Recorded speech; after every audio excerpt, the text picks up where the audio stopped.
I call to order the Westlake City Schools special meeting for Monday, January the 10th, 2022. Roll call.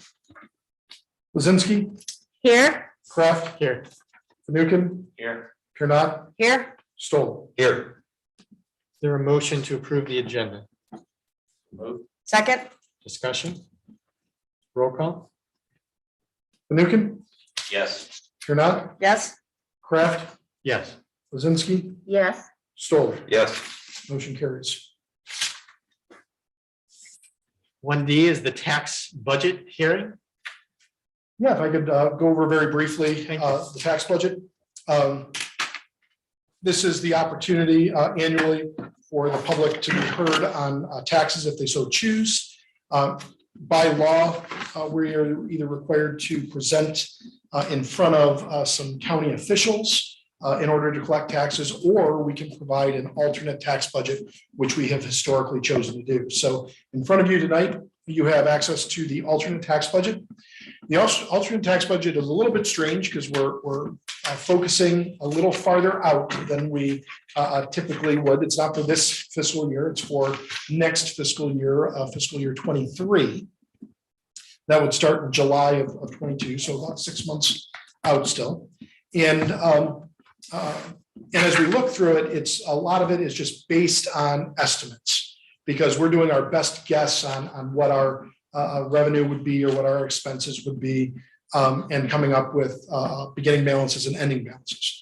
Essentially, we have to show a need to collect taxes, and it's fairly straightforward here in Westlake. The vast majority of our income comes from local taxes. We are not funded highly in any way by the state of Ohio through either the state foundation program or any other type of funding program. So we do need that tax revenue to come in order to continue to run our school district. The other big piece of the tax budget you'll see is one of the schedules attached is our debt. It shows an outline of what our debt is. You'll see the bonds that we have done. The good news on this is as we've kind of changed a couple things since October when we passed or when we refunded our bonds. And one of those things that's changed is the property values have increased in Westlake. We're about $1.7 billion overall with the update. I think it was the 6-year update that they had done and the reappraisal. And so between the refunding of the bonds and the increase in the valuation in the community, we're actually, it appears we're gonna be able to drop 1 mil off of our debt collections. So where we were at around 4.2 or 4.5 mils this year, we'll be able to drop, nearly a full mil, 0.9 mils to a mil. And we'll determine that with the county budget commission later this year. But based on what our need for collections are and based on where we are for the upcoming fiscal year on our debt payments, it looks like we'll be able to lower that. So for the community, they should see that. You obviously won't see that right now in your tax bill as taxes are due here, right now, but going forward, it allows us to reduce that amount. So that's kind of why we look at the tax budget. The two areas is we want to monitor our debt, make sure we're collecting the right amount to pay our debt. And then also, of course, we need to justify why we're collecting those taxes. So this would be an opportunity now for anyone in the public to speak about the taxes, but I don't see anyone jumping up to speak regarding it. So we could move straight into the recommendation. Okay. If that's okay with you, sir.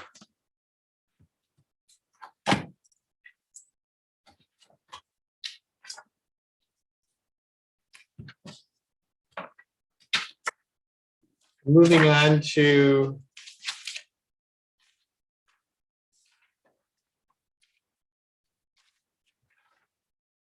the treasurer's recommendations, right? Yes, sir. 2A. 2A. To begin with, 2A, the resolution to approve the 2022-2023 tax budget. Is there a motion to approve? So moved. Second. Discussion. This would be the time if we wanted to address any additional opportunities of inside millage. It's something we can certainly talk about right now. You would not be able to make a move. We'd have to That would be a Right. different vote. Yes, We we'd would have to go through, correct. provide Yes, public notice. yes, absolutely. Do you know what the difference is? Currently, we're at 5.8. We're at 5.8, I believe it's 0.6 mils that are out there right now that would be are available. unclaimed. Yes. Right now, based on that $1.7 billion valuation, what that means is each mill generates for us about $1.7 million. So yeah, that just point of reference. Can you, does everyone know what inside millage is? You bring that up often, and I'm glad that you do, because I think we should all be aware of it, but also anyone listening in should be aware as well. So if you care to share, go ahead. I'm gonna let our expert treasurer give a better explanation of that. Certainly. So there's two types of mills that you have on your taxes: inside millage and outside millage. Inside millage under the Ohio Constitution, 10 mills was set up by the Ohio Constitution to be collected in property taxes across the state, pretty much no matter what. And that's the reason it's called inside, is because it's inside the Constitution. It's not necessarily voted on by the public. So inside millage, you have of those 10 mills, it's broken up of the different taxing authorities that are within your community. So for us, we have 5.8 mills coming to the school district. I have a nice little sheet on my desk that breaks out the rest. So I'm not going to try to quote other numbers, but we're 5.8 mills, but the city has millage in there. You'll have the county has millage in there. You can have in certain situations, maybe a port authority or metro parks would have it in this area as well. So in that inside millage, the different government organizations can use that property tax to fund the what they do for the community. And one of the things with inside millage, it is not subject to House Bill 920. So we often talk about our taxes and its valuation, property values go up, okay? The millage that you pay goes down. The idea is that overall as a community, now it affects different homes differently, but overall as a community, the overall tax revenue really doesn't jump up when property values jump up. The idea is to maintain roughly the same amount of money. House Bill 920 applies to outside millage, not inside millage. So on that 5.8 mills, we're able to see inflationary growth of revenue. That the outside millage, now again, we're right around, I just pulled all the data and I'll present it with our finance committee meeting. I like to look at where we are comparative to our neighbors in the Tri-County area. And right now, I believe off the top of my head, we're now under 30 mills as our effective tax rate for the school district. Because of the increase in property values, our millage went down. So the 5.8 makes up a portion of that tax revenue, but not a majority portion by any means. The majority of our millage is outside millage. So inside millage is something, and one of the caveats that Mr.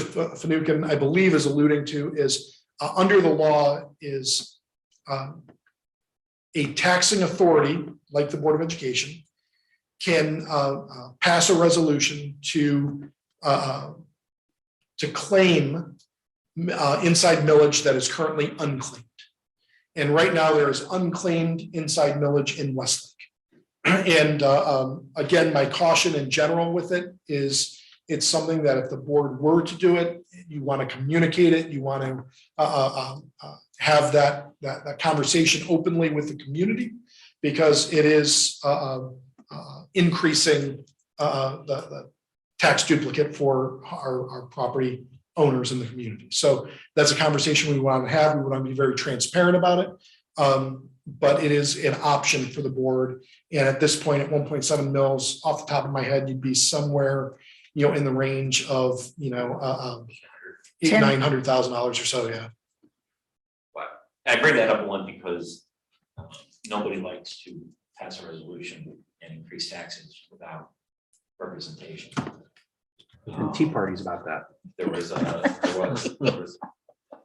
So, but I do bring it up only in that it is something that is available to us if we ever do come into that situation where we are in I would call it more of an emergency situation that we're facing, that we can always tap into that as a balance to what we would need to do in regard to any kind of cuts that we would need to do for the schools. So I would hate to cut any kind of programming for schools if we did have an option available to us.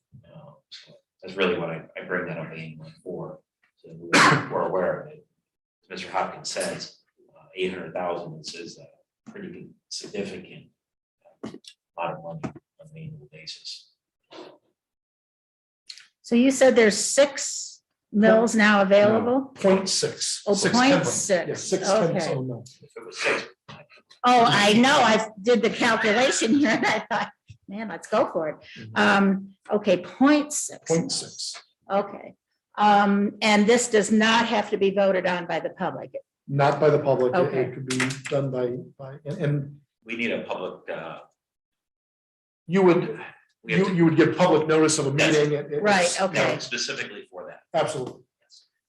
This was done in Midney when I was there, Oh, when I was an assistant principal, had nothing to do with it. And it was like the nuclear option Not where popular. it damaged relations with the community Yeah. for a decade. yeah. I mean, it just, it's there and kind of like in case of an emergency, break glass, Exactly. you know, Yeah. just so we're acknowledging that it's there. But Yes. I think the public needs to know that I don't believe it's our intent to Correct. try and claim it, Correct. you know, so we're just saying that it's there because that is, I watched a community react to that and it was not good. Yeah. It was that exact reason. But it was a different situation where they had attempted to pass different bond initiatives. And then the community voted it down and then the board moved the millage anyway. And the community said, why'd you ask us for the vote? You know, so it was very, Right. very, very difficult. Thank you.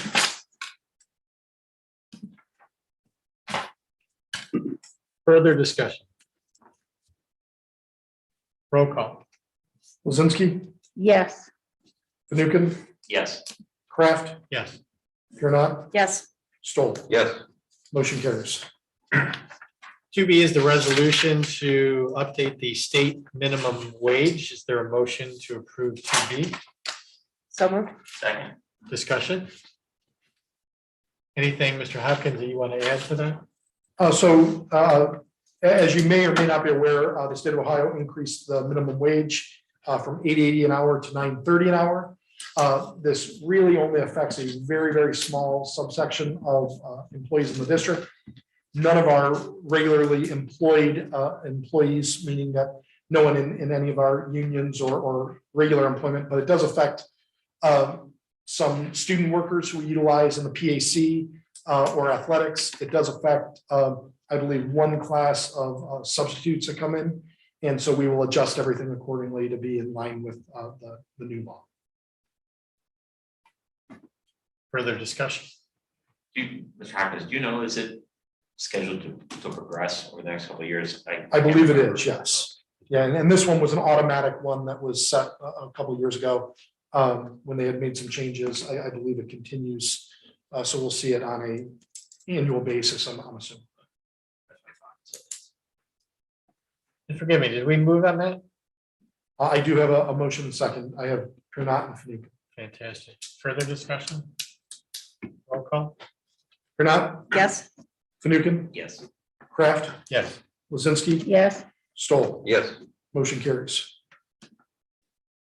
Moving on to board items and board comments. Any thoughts, comments?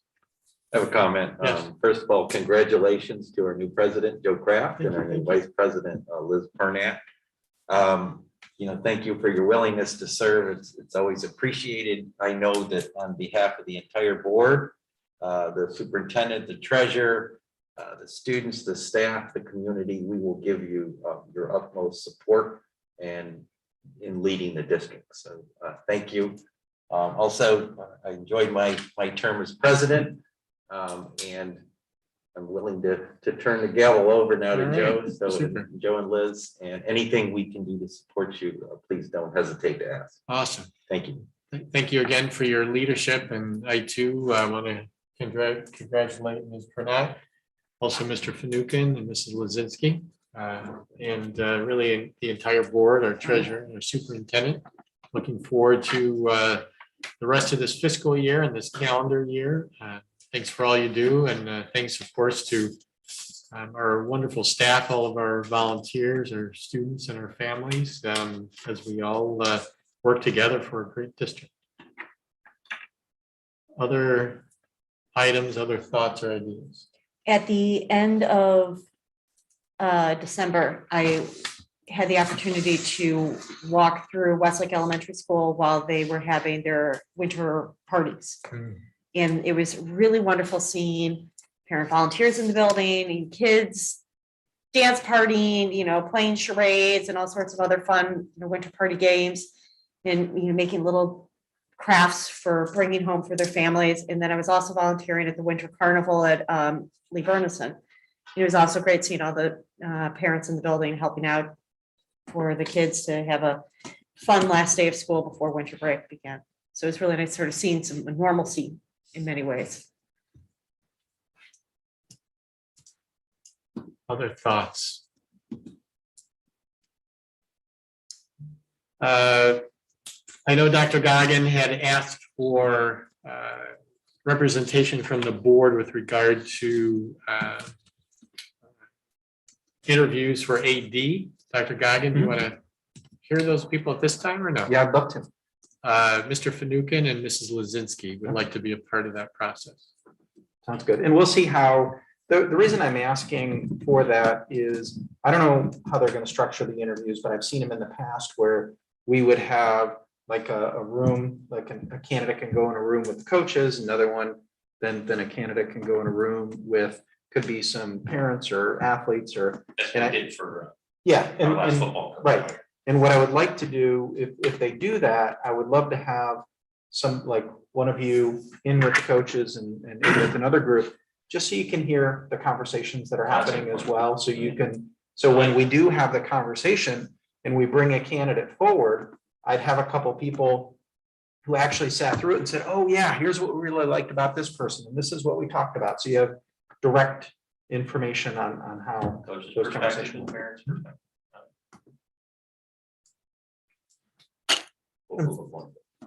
I'm thinking Well, I about, think it sounds like, are you okay with the two of us? Yeah, but I'd like you to, one to be Right, with one group okay. and one to be with another. Because I know Yeah. originally you asked for one. Yeah, but that's fine. Okay. I mean, I was just thinking, I didn't want to have too many, what I didn't want is if they were gonna do one group, Yes, I didn't want two board members in there where people felt like Right. the board was coming in and doing that. But if we break them up into separate groups, to have one person in there is, I think is good. from a systems point of view, do you feel our systems are all back where they need to be?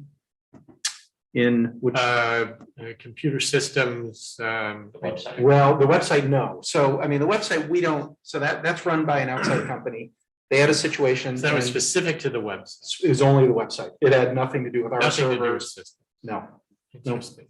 And so on our website now, they have it running. So you can click on it, the links work, but we can't load anything yet. So we can't make edits to it at this point. So what's on there, you should be able to engage with, but we can't load up new stories at this Got it. point. Okay, But yeah, it wasn't our system. got it. It was an outside Helpful. company. Understood.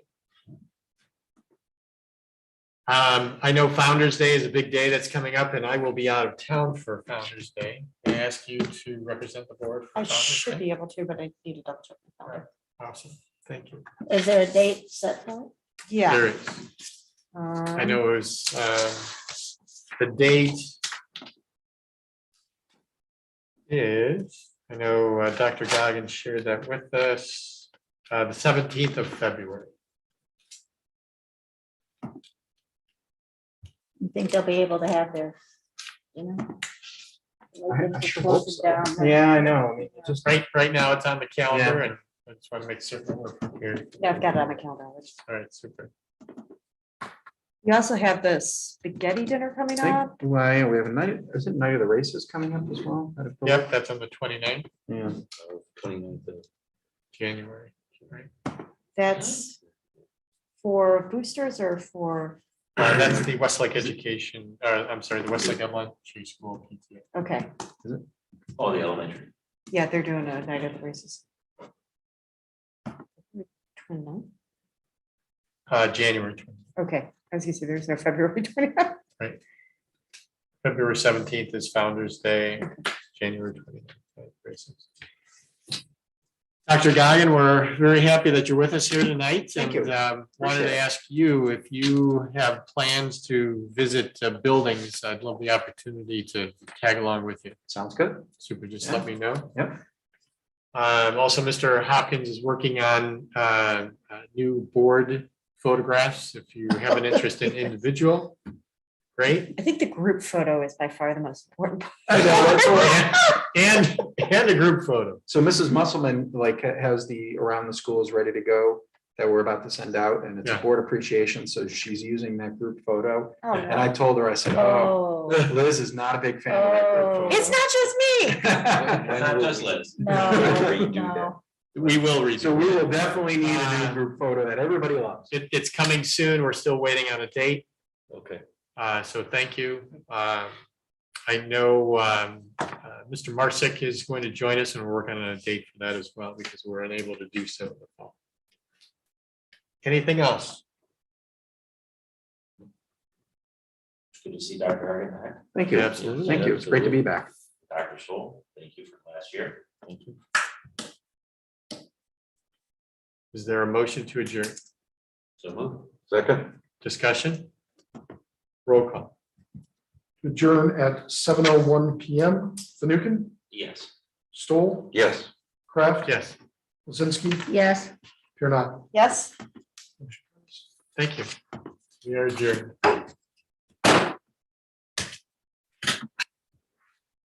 Thank you, everyone.